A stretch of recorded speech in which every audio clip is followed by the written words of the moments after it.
Picture this scenario. Your phone buzzes with a text from your friend asking to hang out. Instead of excitement, you feel a knot forming in your stomach. You start mentally preparing yourself like you're going into battle, rather than spending time with someone who's supposed to care about you. If this sounds familiar, you're not alone, and you're definitely not overreacting. Today we're diving into the murky waters of toxic friendships and uncovering the unspoken realities that millions of people face every single day. Here's something nobody talks about. Toxic friendships are often harder to identify than toxic romantic relationships because we're not taught to recognize the warning signs in platonic connections. We assume friendship drama is normal, that feeling drained is just part of caring deeply about someone. But what if I told you that healthy friendships should energize you, not leave you questioning your worth? Let's start by examining the hidden signs that you might be trapped in a toxic friendship dynamic. First, there's the subtle power imbalance that creeps in so gradually you barely notice it happening. Maybe they always decide where you're going to eat, what movies you'll watch, or how you'll spend your time together. When you suggest alternatives, they dismiss your ideas or make you feel guilty for even bringing them up.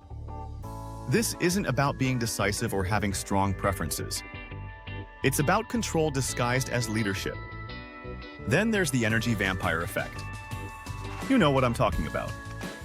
You walk into their presence feeling perfectly fine, maybe even excited to catch up. But within minutes of conversation, you feel like someone has literally sucked the life force out of you.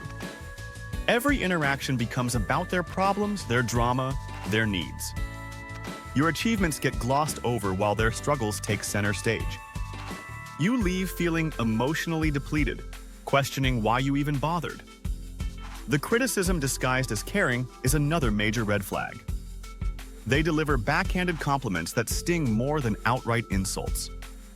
Comments like, "You look great, much better than usual," or "I'm surprised you actually pulled that off," become their specialty.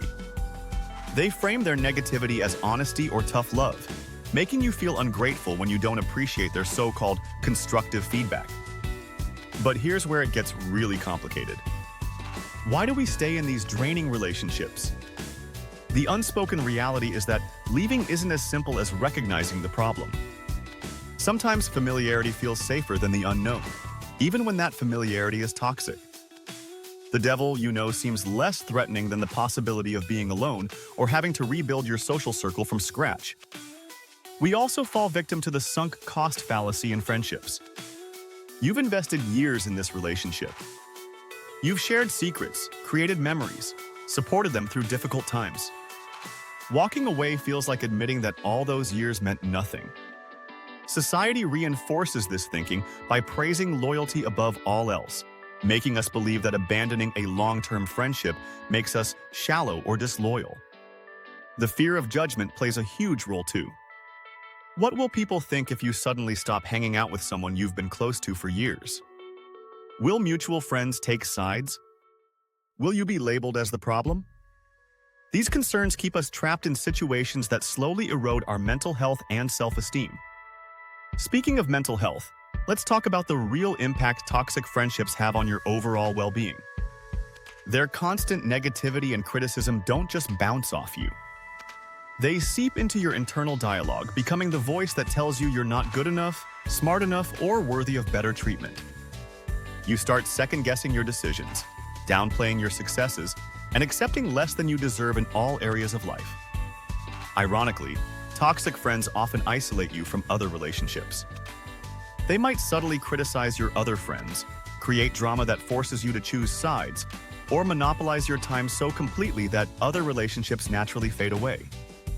Before you know it, they've become your primary social connection, making the idea of leaving even more terrifying. The physical toll is real too. Chronic stress from these relationships manifests in headaches, disrupted sleep patterns, digestive issues, and persistent fatigue. Your body is literally trying to tell you something isn't right, but we're conditioned to push through discomfort rather than address its source. So how do you actually disengage from a toxic friendship? The process requires strategy and patience. The soft fade approach works well for less intense situations. Gradually become less available, take longer to respond to messages, and decline more invitations. You're not being mean. You're protecting your energy while allowing the relationship to naturally diminish. Setting firm boundaries is crucial, regardless of which approach you take. Decide what behaviors you will and won't tolerate, then communicate these limits clearly. When they cross these boundaries, enforce the consequences immediately. This might feel uncomfortable at first, but consistency is key to creating lasting change. Sometimes a direct conversation becomes necessary, especially if the relationship has deep roots or involves mutual friends. Approach this carefully and only when you feel emotionally prepared. Express your feelings calmly without attacking their character.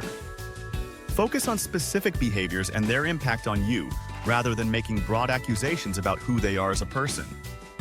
After disengagement comes the rebuilding phase, which is just as important as the leaving process. Prioritize self-care activities that restore your confidence and energy. Reconnect with neglected hobbies, spend time in nature, or pursue new interests that excite you.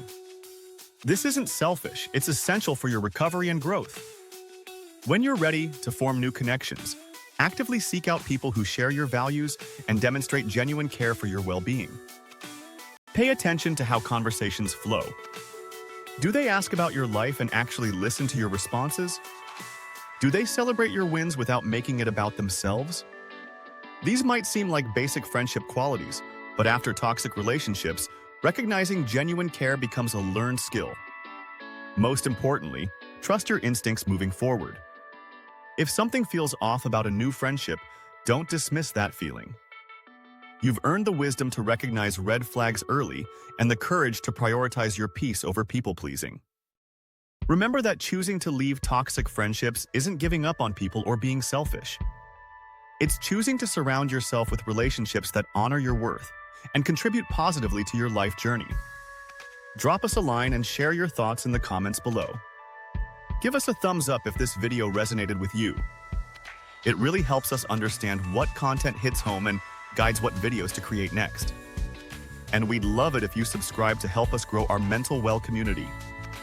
This is the Mental Well Guy signing off, wishing you good mental health and the courage to choose relationships that truly serve you.